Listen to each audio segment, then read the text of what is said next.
poppin', man? It's DC2Smoov, and welcome to the G Code outside of Atlanta, Georgia, man. We going crazy today. We got crazy topics. So tune in with us. I'm gonna go crazy for having fun. I be plotting to get my money out. Who the plot? Who the plot? Who the plot? Who the plot? Who the plot? Who the plot? I'm your co-host Alex Smith. I'm coming to you live from Atlanta, G Code. So I have a couple of my homies over here with me. Go ahead and kick it off. Let them know who you are. All right, Julius Williams, ex-NFL player, philanthropist. It's your boy Ryan Wilson, the lawyer and the gentleman. I go by the name of Chizzy, the hottest host in the city. I go by Glenn, college football coach, youth advocate. Wrap it back around over here to me. Hey, so what we like to do is something you all are probably familiar with, which is tell me a little something about last night. So, what you got for me? Alright, about a week ago, I met a young lady who is also my ex for lunch. And it wound up turning to a lunch date, to a dinner date, to breakfast. Hey. Yes, winning! Winning! Exactly. And so the ex turned into my next. So my thing was, That's crazy. We dated for right around a year. We broke up. It was my fault. But two and a half years went by. You know what I'm saying? Feelings were still there. I took time to grow, to learn who I was as a man and who I needed to be as a partner. We wound up linking up. We still had the chemistry, had the compatibility. And now, Aisha Tansy, that's my baby. There's nothing wrong with letting your ex-girl be your next girl. There's nothing wrong with that. There it is. So without further ado, what we're going to do is go ahead and jump into the topic for the day. So today we got real estate and finance, which is a major topic in the black community, something that we somewhat forget about, but we need to hone in on to be a better community. So, you know, the question I pose to you all is, why is the black community perceived, or is it actually behind as a culture when it comes down to, in comparison to other cultures, financially? I'll chime in. I think information. Other cultures share that financial information. They teach that financial information. I feel like in the black community, the black culture, we're too busy trying to outdo one another, and then it trickles even down to our kids. You know, I have to have the Jordans, I have to have polo. Oh, they don't wear polo no more, but they have to have the polos. You got to have the designer, the name brand. You know, so instead of us teaching our, like, when I went to college, all right, one of my best friends was white. All right, we played the same position. We did not come from the same background. So our conversations at first were a bit different. We really couldn't talk to each other about a lot of stuff. But then as we got to know each other over the course of 2 or 3 years, I realized that he had before then, he had a much different upbringing, you know, than me, because I learned a lot from him per se, because through conversation, asking questions. And that helped me understand that, you know, the Caucasian parents spend a lot more time educating their kids, especially on finances. I didn't have a bank account until I got to college. You know, I didn't even know it was cool, and I wasn't even supposed to have a bank account, you know, until I got to college. And there's things as simple like that, and the education for finance from Caucasian counterparts is so much more prevalent, you know. Okay. Yeah, I can definitely see that. Definitely. I just think, to be real, be blunt, as black people, I just don't think we stick together like other minorities do. We would rather do it, I gotta do this by myself. I don't want to eat with my bros. I don't want to eat with nobody else. You know, but other ethnicities, other cultures, for businesses $100,000, you know, everybody may invest 20, get that 100, and then branch off and start their own business. As black people, like, nah, I can do it by myself, and then they'll fail. So I just feel like, you know, we don't stick together as one in order to succeed. We'd rather pull up in our beings than show our brothers how to get one with us. Yeah, pretty much. One thing for me, as I stated, I come from a foreign background. I'm first generation American or whatnot. So I actually seen my mother come to this country as an illegal immigrant. We started off living over in the city, like just outside, in Dorville, which is still considered Atlanta or whatnot, parts of it. And we started off in apartments, you know what I mean, as a roommate. Then my mother gradually got her own, you know, apartment. Then we gradually moved up until I was in, I think, about 3rd grade, we moved into a house. You see what I'm saying? So I watched my mother transition You see what I'm saying? So it's up to some of the kids as far as what they see at home. Sometimes if you see your parents transition in your mind as you get older, you're like, hey, you know what? I want the house on the hill like mom and dad had, or like mom had, depending on the situation. But it's all like, piggyback to our conversation we had a couple sessions ago, we are the role models for our children. You know what I mean? Our community. When a kid drives by and see a big, pretty house, for the most part, depending on what side of the neighborhood you're in, it's going to be a Caucasian couple occupying it. You see what I'm saying? Unless you go in a place here in Atlanta like your Lithonia area, or even some parts of Gwinnett and stuff like that, where you do have upper echelon African-American families who are able to do that. But in my personal experience, I see it's a family thing. You see what I'm saying? If you grew up and you watch Mom in the Apartment, that's all you know. You don't have any aspiration as to, hey, I want to get the house on the hill. You know what I mean? When you turn, and another thing, like for me growing up, I had the privilege to watch Family Matters. You see what I'm saying? You have an African American family in a home together in the suburbs of Illinois, Chicago, or whatnot. So, but you look on TV, you see a ton of Caucasian families who have TV shows. So as a young Caucasian American, you see lots of different families and it's doing things, and you only see maybe 3 or 4 African American TV shows with African American families that's doing things. You see what I'm saying? So it's what's out there also. Go ahead, my bad. I like. Part of it is just like they say, you can't get blood from maternal. We don't have generational wealth. You know, man. We didn't have. For us, we were just trying to be treated as equal. Then we were trying to get access to things, and so we're so far behind is that we don't necessarily have that knowledge to pass down. You know what I'm saying? Like I saw my parents struggle through. I came up in Section 8 housing, so we went through that. But it wasn't until I got out of I'm almost embarrassed to admit, until I got out of law school before I learned about the 50-30-20 rule. And I was like, your fixed costs, it should be only 50% of your income. 30% for your everyday expenses, 20% into saving and investments. So we don't get that knowledge. I'm talking about I'm 29 when I learned that. You know what I mean? So when we don't have that in the household being taught, then we grow up and we make these mistakes out of ignorance. Live paycheck to paycheck. Yeah, and you know what? That's something that's very key. Because if you look at and ask the question, if I was to pose the question to you all, where did you get your financial savvy from?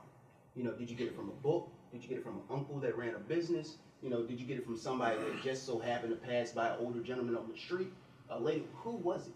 That got you to where you are to the point where you say, hey, look, I'm not going to go out there and buy that Benz. I'm going to wait, make sure my savings and my nest egg is okay before I go out there and do that.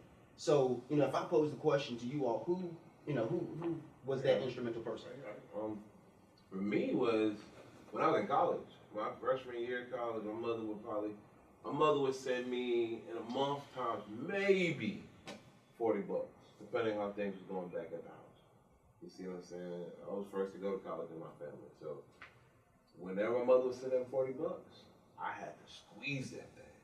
You see what I'm saying? I may go across the street. I went to the junior college over in Mississippi, over in Boonesville.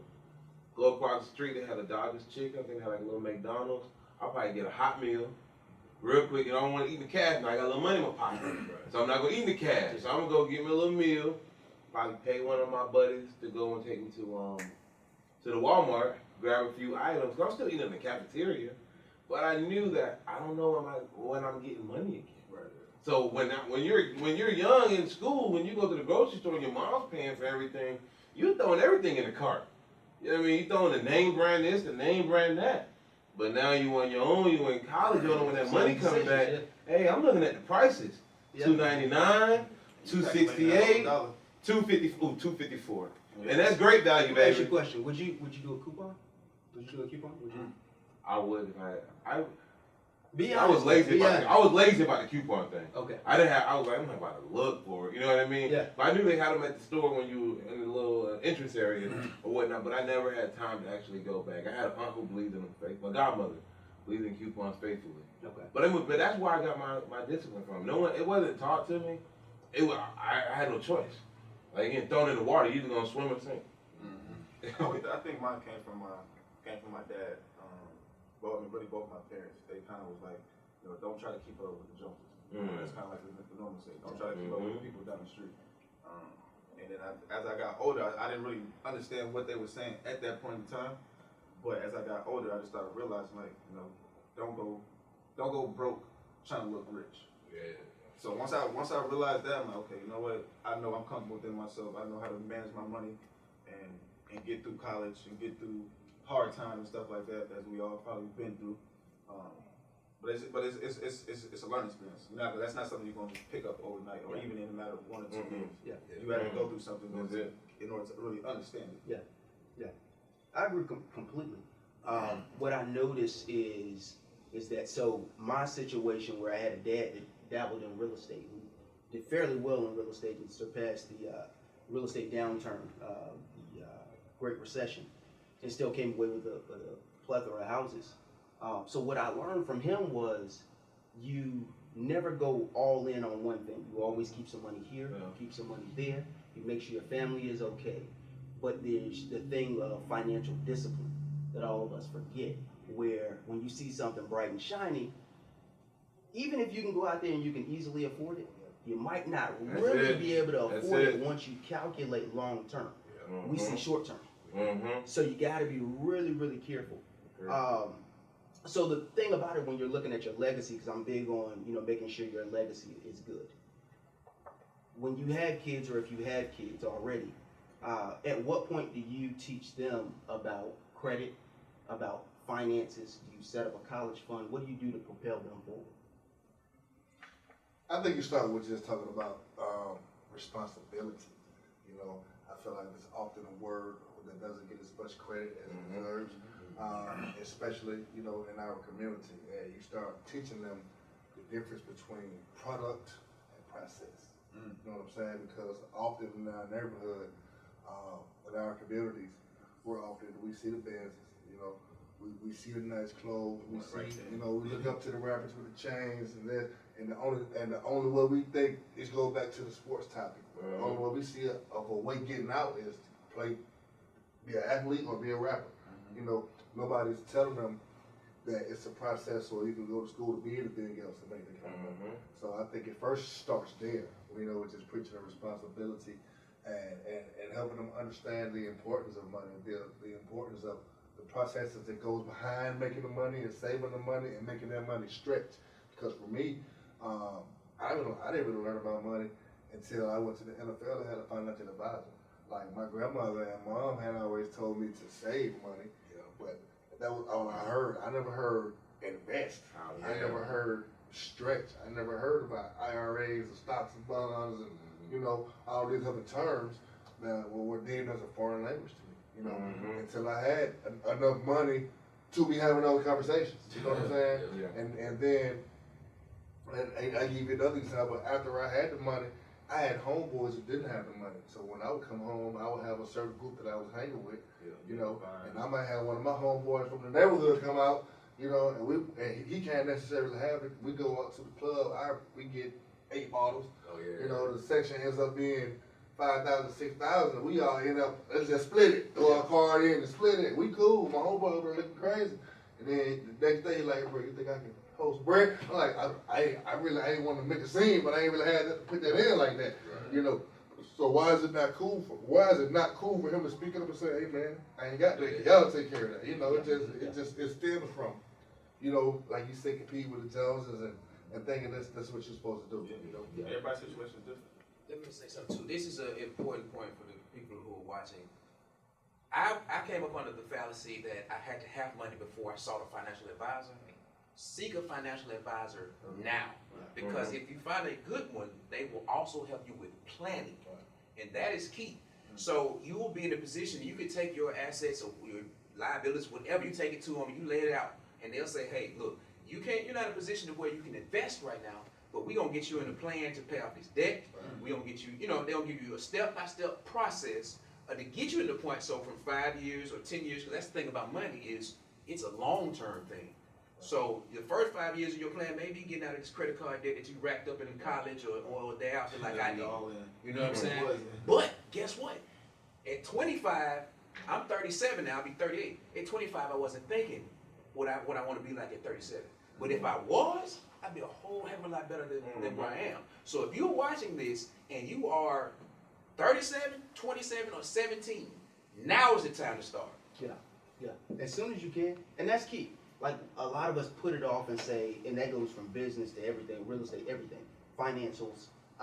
We say we're not quite ready yet. Yeah. Well, you're ready today, and that's the key thing is that you're ready today. You can always pick up a copy of Motley Fool. You can always go and pull up the Wall Street Journal, see what stocks are hitting. Whatever you're going into the grocery store buying the most. If you're buying it that much, you need to have stock in it. Yeah. You know, and we have to change our thinking to say, you know what, I'm giving them this money, and I can actually have a ROI, return on investment, on what I'm giving to them. So we have to be wise in that, and so it's kind of the evolution of our thinking when it comes down to financials. And don't be afraid to be candid. Like you said, if you're that guy in the club and you don't have it, tell your boys, look, I don't have it. Because what's going to happen is when you wake up the next day and you still have that money in your pocket, you're going to smile. Someone does the right thing to do. Exactly. So, I think we've all been there. You know, we've been that college guy. We've been that guy that's out there that don't want to be kind of put out financially in front of other people. But it's okay.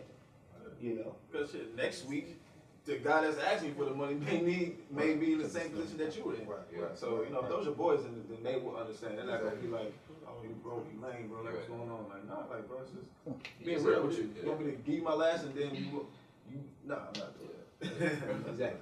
Exactly. No, the one thing you asked a question as far as what are we doing. Like I have an 8-year-old, you know, and when she says, "Dad, I need ice cream money," I say, "Well, what did you do for the ice cream money?" She has things that she has to do. Are you taking the trash out? The bed made up? Because I'm not giving. You're 8. I'm not giving you free money. You see what I'm saying? I'm not just giving you money just to say, "Oh, I gave you money." What did you do? You see what I'm saying? Those are the building blocks. And that's why I want her to know that you have to work. There's nothing free. You see what I'm saying? And the other day we went out and so I just gave her some. I was like, "Here, you know what? For your grades." Gave her some money. She says, "Okay." You know what she said? She said, "I'm about to go and save it." 8 years old. She said, "I'm going to save it." So I kind of, you know, I'm not a nosy person, but when it comes to deal with her, I want to know, like, what are you saving? Where you putting it at? How you saving money? And I don't know what's going on. So I kind of followed her a little bit, and she had, all right, excuse me, she had a Kool-Aid container that she just been stuffing money in. And she probably doesn't know what she's going to spend it on, But just the but mentality she's saving it. You're right. And I was shocked. Yeah. You see what I'm saying? But once again, it goes back to she doesn't see anyone else just throwing money.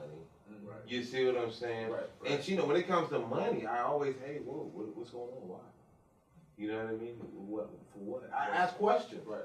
So she doesn't feel comfortable already at 8 years old just coming and asking. Now, if it's a field trip or something going on, she knows. She knows she's gonna come chest up, ready. I need that. Yes. I need that pop. And you see what? Right. Run it. You know what I'm saying? Yeah. But she knows that this is a serious matter. That's a large part of the battle. Now I can tell you, before you go out there and spend it, let me show you how you can flip it. And turn 12 into 24. Yeah. Now what she's gonna do, she's gonna have a smile on her face and say, "Dang, Dad, that was easy." Yeah. Because normally when you build up the habit, you realize how easy it is to keep it going. That's it. Yeah. You know, that little lemonade stand That's it. Right, that you had, That's it. you know, it becomes valuable when you turn 35, 40, 50. You still remember that lemonade stand that you started at. Yeah. You know, that built the, had the starting blocks. We have to just change the culture, man. It has to be comfortable, because it's much more comfortable to talk about what I have opposed to how I got it. Yeah. You know, and it's the battle between, you know, the financial literacy between each other and financial competition. It's more about, okay, look at me, I got this. What do you have? Opposed to just being like, when I was a rookie in the NFL, all right, so we all arrived at the same time for rookie minicamp. So nobody's got any money yet. Nobody's got no signing bonus. Nobody, everybody's still, we're pretty much still college students. You know what I mean? Everybody's still broke. You know what I mean? Unless you have money already. So we get there, rookie minicamp, everything's cool, we're all talking to each other, everybody's cool, whatever. So the next week, everybody got their signing bonus. So the next week, when we come back, all the black rookies pull up, they got Benzes, Porsche Cayennes, you know, whatever, chains, whatever. The white boys pull up, they look just how they looked last week. You know what I'm saying? They got the same kind of clothes on. Somebody really got a pickup truck. You know what I'm saying? But it just starts with places like that. As you know, we would have saved our money and I went out and bought the chains and went out and bought this. You know, a lot of these same guys, if they're out of the league for 2 years, they don't have anything. You know what I'm saying? And then how it goes. So it's just if somebody start those conversations with those guys early before they get there in that position, how much can they make that money grow, stretch? What do you like? So it kind of makes me, when you say that, it makes me think back to something we learned in our curriculum was the Harlem Renaissance. You remember that once when the African Americans started getting a little money, they went with the fancy clothes.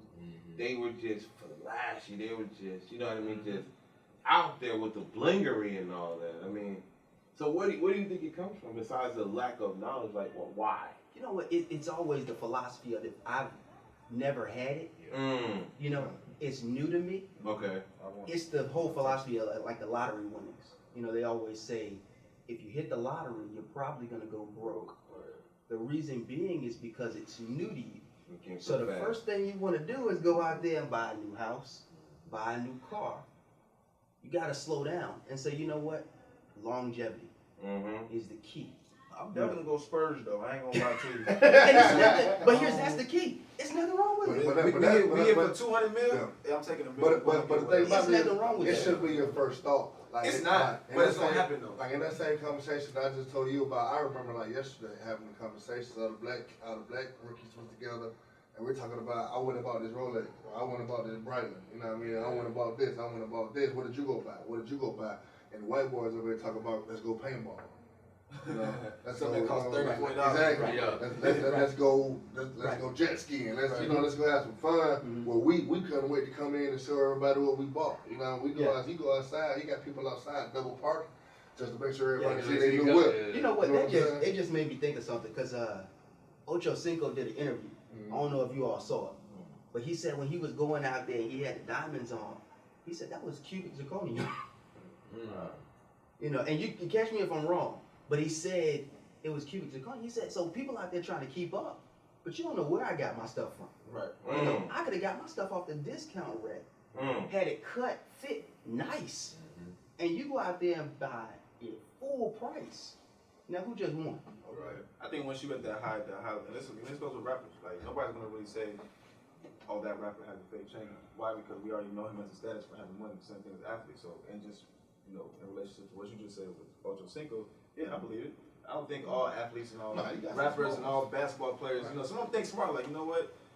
I know there's 14 karat, but let me take the 10 karat instead. And it may be a little bit cheaper. Budget. Yeah, it's in my budget. It's in my budget. I got it, but I want to hold on to this for a little bit longer. So it's just muscle memory. You got them out there, but they don't share the knowledge. Like I tell you, it was a guy on my team that was a veteran, and I asked him one day, "Where did you get those Gucci shades at?" He said, "You'll never believe me." You know what I mean?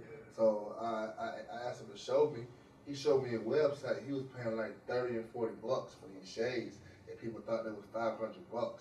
Was he going around sharing that with the team? No, because he didn't want people to be in competition with him or be judging him for what he was doing. You know what I mean? It just took him to tell one person. But if we had more of a conversation like that with each other, you know, how much money could we all save and be able to put towards something else? You know Exactly. And that's the key. You know, saving is a proponent of it. Investing is a large margin of it because as much money as you save, you want to be able to earn. You want to have passive income. You want to be able to go to sleep at night and still be making money. That's the goal in mind. I think a lot of us, our generations come from hardworking folks. You know, people that are, you know, you come in at the end of the day, you got dirt under your fingernails. A lot of us are now sitting in offices sometimes, but we have to realize that same work ethic they had, we got to continue to carry it forward. and we have to think in a mind state where we're growing ourselves financially. So that's huge. So another question for you all is, do you rent or do you own your home? Which one do you all think is best when it comes down to financials? I think it's own. Okay, why? Because I mean, one thing with me, my biggest fear, and I always share this. I share this with people that's close to me, but I'll share this here with you all. You guys are pretty close to my reach, right? But my biggest fear is to leave this place and nothing for my child. You see what I'm saying? It's one thing to own, but then you have to have insurance on what you own. You see what I'm saying? As far as security for what may happen. You see what I'm saying? So if you own, that's you. You see what I'm saying? You're renting, you're making someone else rich. You see, and that's what a lot of people don't quite understand. And that was one of the things that a few buddies of myself had this conversation just towards the tail end of last year. Like, hey, this renting thing that's almost a thing of the past. You see what I'm saying? It's almost time to start moving up. I have a cousin who bought her first home, I think, at, I believe it was 32 or 33. You see what I'm saying? Once again, as I stated earlier, our parents came to this country illegally. You see what I'm saying? So they didn't get their first homes until, I mean, you know what I mean? Start rolling until way after. But you know, to see my cousin who did that at 32, 33, as I stated earlier, that's something that we are able to see and admire and take note to as inspirations for us to do what we want to do. Right. You see, because when you realize, like, you know, you're only making someone else rich. You're never, that's not going towards nothing for you longevity. That's the big thing, you know, and that's, you know, a lot of our ancestors actually after slavery, some of them owned, and that's what we don't realize. And so when you have these generational wealth type deals setting up, we were actually, our land was taken. You know, you look at some areas in America where we're actually the owners. You look at Charleston. You look at Black Wall Street. You know, these are areas that were black owned and prevalent. And at some point we allowed those to be taken. So, you know, it's kind of what you said, you want to be an owner. You want to be able to pass it on. And you have to be able to fight.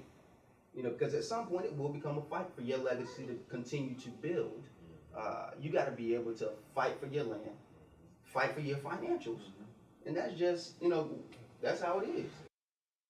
Continuing in the vein of ownership, I know we have a lot of business owners, and we have a lot of folks that are content with being employees. What is the major benefit financially of being a business owner? Or is it okay to just say, hey, you know what? I want to work for someone else. I don't waste nobody. Hey, free will, man. Being able, when you're an employee, you have a ceiling.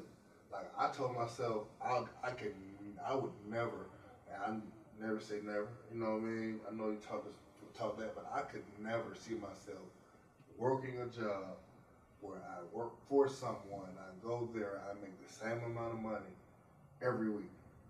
You know, I just couldn't see it because that's why they say sales is the most prevalent business to be in, because there's no ceiling.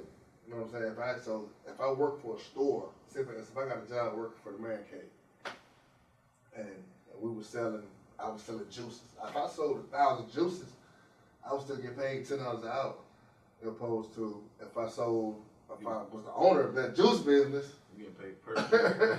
you know what I'm saying? So, I mean, that's it for me, man. I just feel like, and it goes back to instant gratification. People are more comfortable with getting a paycheck, knowing it's coming, knowing it's going to be here at this date and time, what's going to hit my account now, opposed to taking a chance and maybe not getting it, even though you know you have a chance to make more. It's kind of, I'm scared to step out there and take that leap. Right. You know? Right. Risk aversion. That was what I'm saying. It's your level of risk tolerance.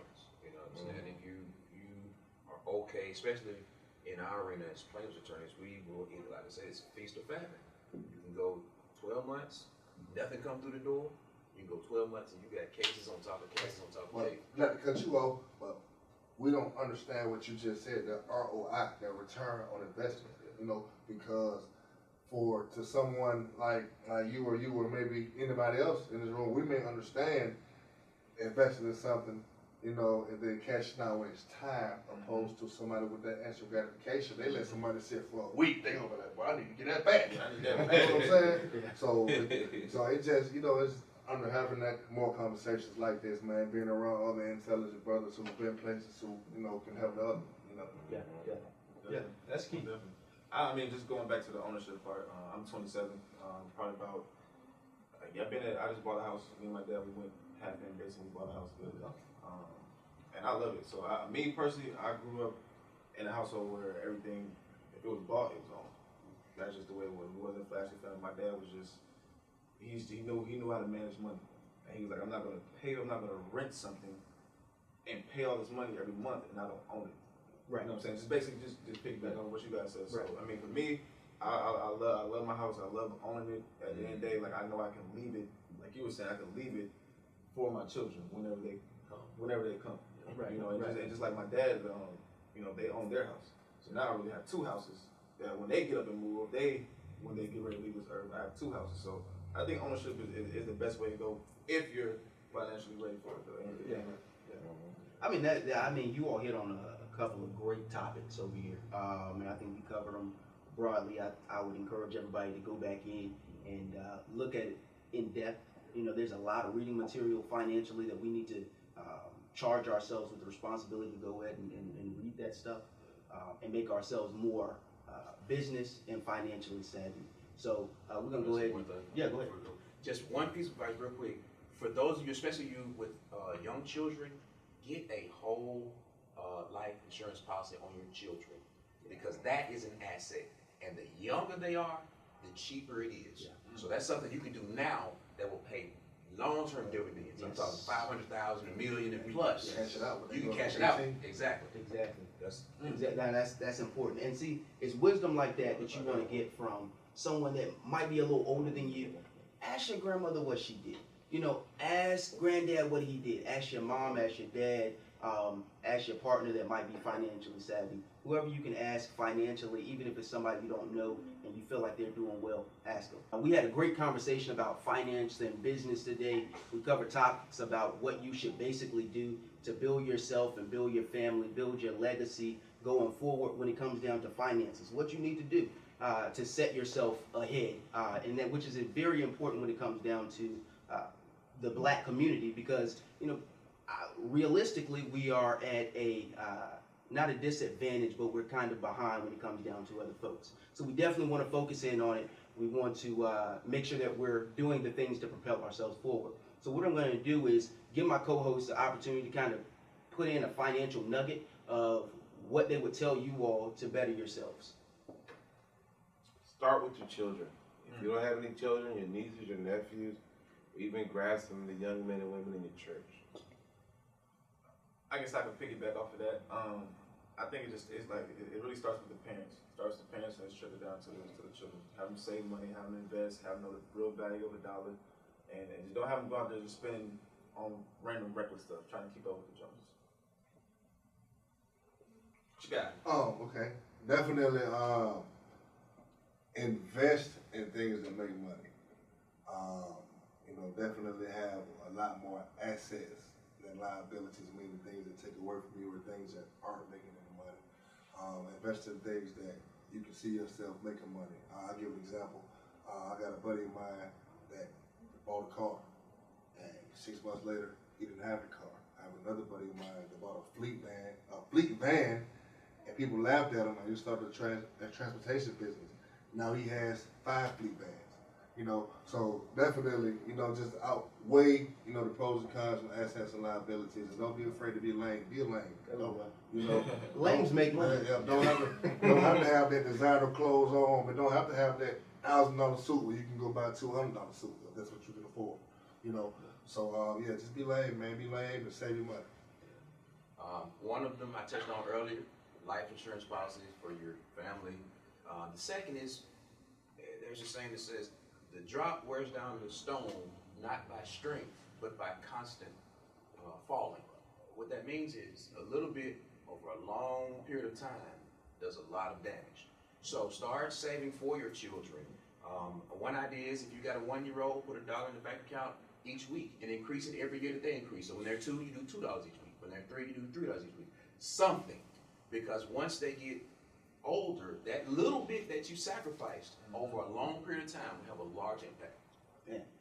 Look, y'all some heavy guys. Financially, y'all heavy, and I appreciate it very much. I think our viewers appreciate it. At this point, we're going to go ahead and tell the DJ to take us home. I appreciate the viewers. Thank you for sitting with us today, and hopefully you all learned something. Take us home, DJ. DJ DC2Smoov. Hey, hey, hey, hey, gang, gang, let's get it. My wrist is a mountain, count money accountants. Them be hounding, I'm dripping off fountain. Them choppers be pounding, my gas is the loudest. That bitch is so childish. You want smoke back in mouth, smoke. My wrist is a mountain, count money accountants. Them be hounding, I'm dripping off fountain. Them choppers be pounding, my gas is the loudest. That bitch is so childish. You want smoke back in mouth, smoke. You want smoke back in mouth. Don't come to my town, that chopper clip round. Run up, then you down. 9 million ain't playing, little.